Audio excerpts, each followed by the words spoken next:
राष्ट्रगीत वंदे मातरम के 150 स्मरणोत्सव समारोह में उत्तर प्रदेश सरकार से जुड़े हुए हमारे सभी वरिष्ठ अधिकारियों के आज के इस कार्यक्रम में प्रदेश के मुख्य सचिव, प्रदेश के पुलिस महानिदेशक, प्रदेश के कृषि उत्पादन आयुक्त समेत आप सभी उपस्थित अधिकारियों और वरिष्ठ कार्मिकों के माध्यम से इस राष्ट्रगीत के रचयिता बंकिम चंद्र चट्टोपाध्याय जी को मैं सबसे पहले उनकी स्मृतियों के लिए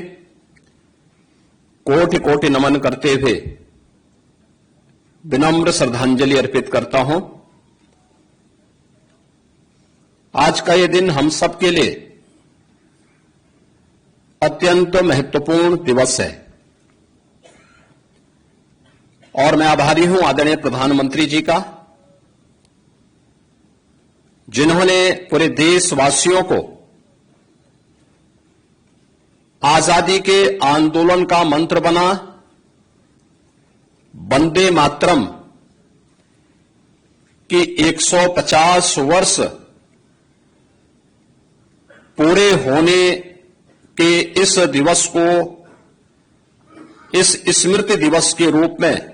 आयोजित करने के लिए देशवासियों को एक नई प्रेरणा दी। हम सब जानते हैं कि वंदे मातरम भारत की आजादी का एक अमर मंत्र बन गया था।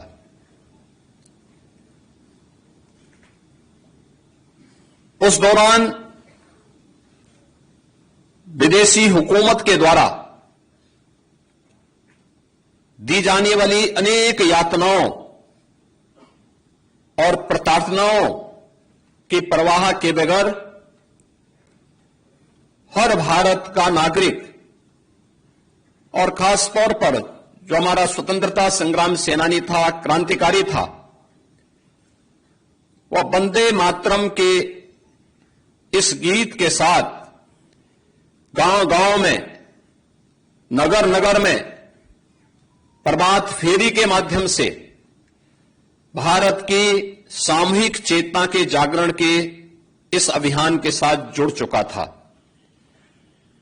सैकड़ों वर्षों से दबी हुई वे भावनाएं जो स्वयं आत्मबोध के भाव से मंत्रमुग्ध होकर के केवल गुलामी की उन बेड़ियों के बारे में भले ही अंतःकरण से पीड़ा झेल रहा हो, लेकिन स्वयं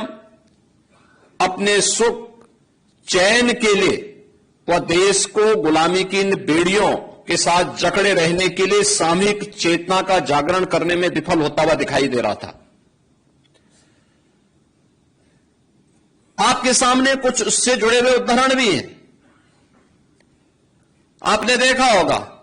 अगर आप 100 वर्ष पूर्व जब देश के अंदर आई महामारी के दौरान उस समय की बातों को और उस समय के पन्नों को उलटने का प्रयास करेंगे तो आप देखते होंगे कि उस कालखंड में भारत की आबादी कुल 30 करोड़ थी, लेकिन मरने वालों की, इस महामारी से मरने वालों की संख्या करोड़ों में थी। गांव के गांव साफ हो गए थे। स्वतंत्र भारत है, कोविड जैसी महामारी जो दुनिया की अब तक की सबसे बड़ी महामारी के रूप में, जिसका संक्रमण पूरी दुनिया ने झेला है, इस महामारी के दौरान आपने देखा होगा कैसा शासन, कैसा प्रशासन अपनी जान की परवाह के बगैर अल्प वेतन भोगी कर्म कार्मिक भी प्रत्येक के मन में एक ही भाव था कि हमें हर हाल में इस बीमारी को नियंत्रित करना है, बीमारी के समाधान का रास्ता निकालना है, क्योंकि उस प्रकार की एक नेतृत्व जो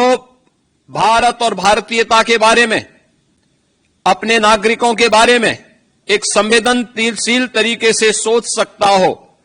उस प्रकार के भावनाओं से उत्प्रोत हो, उसका परिणाम भी हम सबके सामने आया था।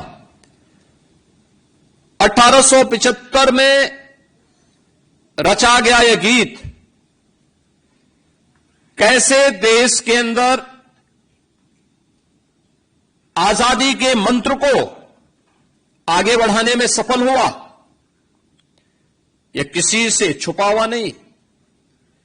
यह केवल एक आजादी का गीत नहीं रहा। इसमें किसी एक व्यक्ति, किसी जाति, किसी मत, किसी मजहब, किसी क्षेत्र या किसी भाषा को लेकर के, अक्सर आप देखते होंगे कि इस प्रकार की रचनाओं में, इस प्रकार की कृति में किसी एक वर्ग विशेष को महिमामंडन करने का प्रयास रहता है। लेकिन वंदे मातरम इस पूरे गीत में अगर आप देखेंगे, जो संस्कृत और बांग्ला की सामूहिक अभिव्यक्ति को भले ही प्रदर्शित करता हो, लेकिन ये संपूर्ण भारत को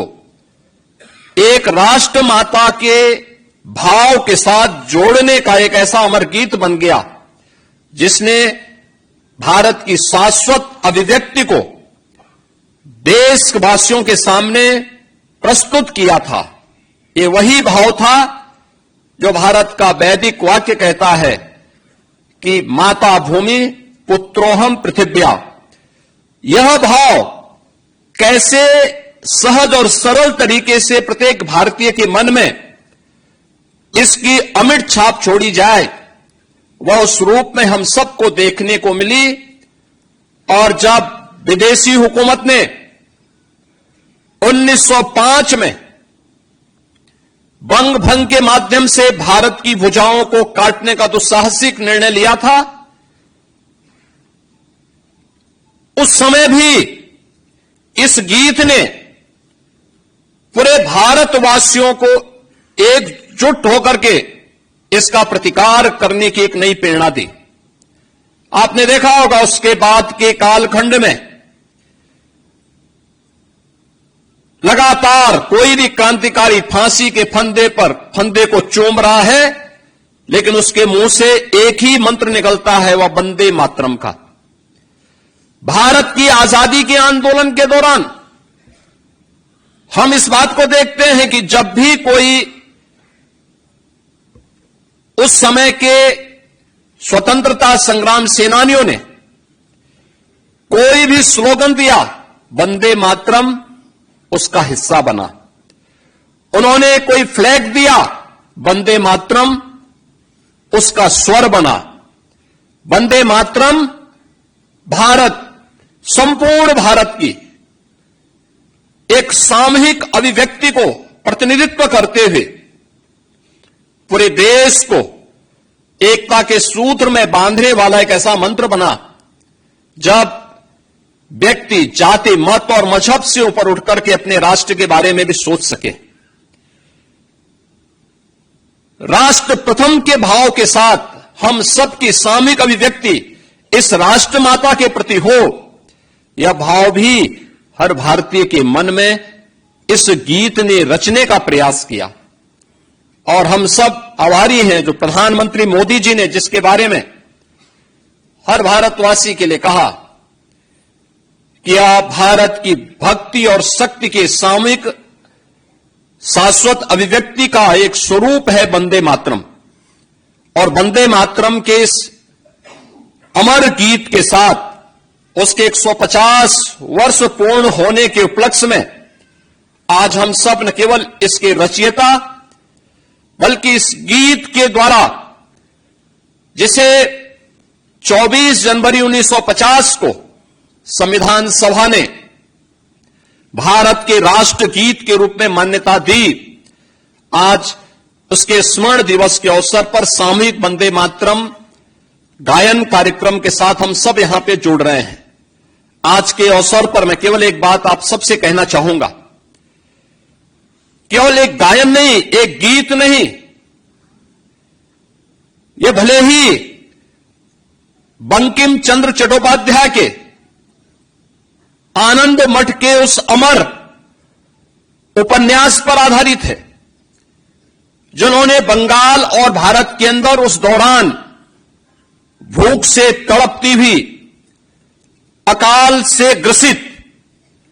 और अभाव से ग्रसित जनता के उन स्वरों को, जिसे बाद में सन्यासियों ने एक आंदोलन का रूप दिया, उस पर आधारित हो। लेकिन वास्तव में अमर गीत भारत को एक नई दिशा देने,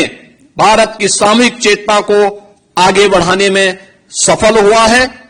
आज इसके 150 वर्ष पूर्ण हो रहे हैं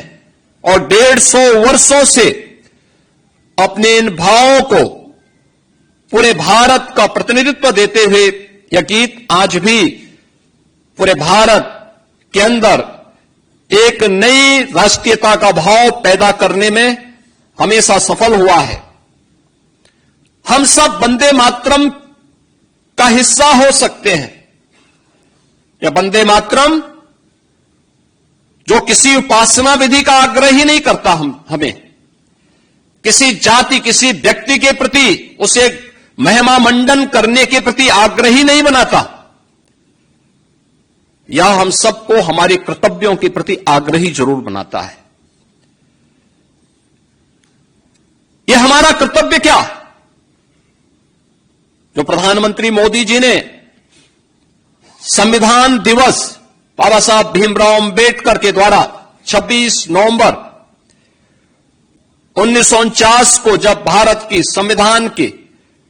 ड्राफ्टिंग प्रति सौंपी थी और उस अवसर पर उन्होंने इस बारे में कहा था,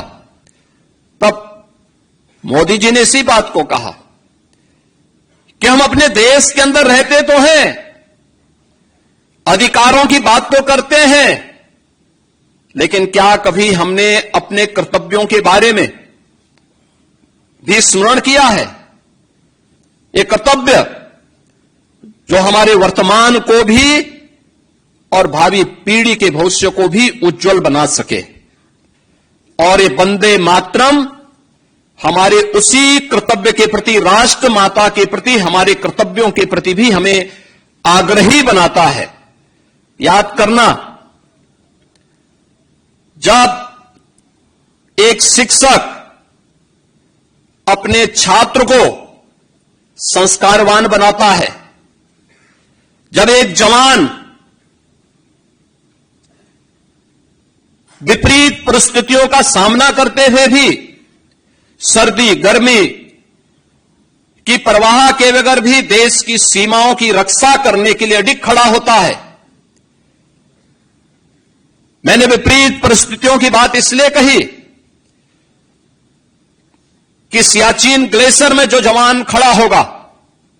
वहां पे टेम्परेचर -40 तक होगा, लेकिन मई जून में राजस्थान के रेगिस्तान में जो जवान भारत की सीमाओं की रक्षा कर रहा होगा, वहां पे 55 डिग्री टेम्परेचर में भी वह व्यक्ति गर्मी की परवाह के बगैर लगातार सीमाओं की सुरक्षा के लिए जूझता है। जब एक जवान सही मन से अपने देश की सीमाओं की सुरक्षा करता है, जब एक किसान अपनी खेती की उर्वरता को मजबूती के साथ आगे बढ़ाते हुए देश के नागरिकों के लिए अन्न उत्पादन करता है, और जब भारत का हर नागरिक स्वार्थ से ऊपर उठ करके अपने कर्तव्यों के मार्ग पर आगे बढ़ता है,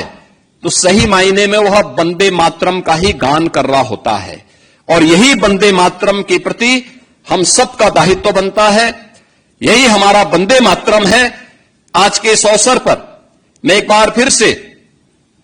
वंदे मातरम के जैसे अमर गीत के रचयिता बंकिम चंद्र चट्टोपाध्याय को उनकी इस अमर कृति के लिए प्रदेशवासियों की ओर से कोटि कोटि नमन करते हुए विनम्र श्रद्धांजलि अर्पित करता हूं और आप सबसे इस बारे में आग्रह करूंगा कि उत्तर प्रदेश पिछले 8 वर्ष में जिन ऊंचाइयों की ओर अग्रसर हुआ है, यह हमारे कर्तव्यों की ही एक अभिव्यक्ति है और यह उस अभिव्यक्ति को आगे बढ़ाने के लिए जो वंदे मातरम के माध्यम से हमारे पूर्वजों ने हमें दिया था, उन सब के प्रति हम सब की विनम्र श्रद्धांजलि भी है। मैं आज के इस अवसर पर एक बार फिर से पूरे प्रदेशवासियों को वंदे मातरम के 150 वर्ष पूर्ण होने पर आयोजित इस स्मृति महोत्सव के कार्यक्रम में हृदय से बधाई देता हूं और इस कृति के अमर रचयिता बंकिम चंद्र चट्टोपाध्याय को विनम्र श्रद्धांजलि अर्पित करता हूं। धन्यवाद। जय हिंद। बहुत बहुत धन्यवाद।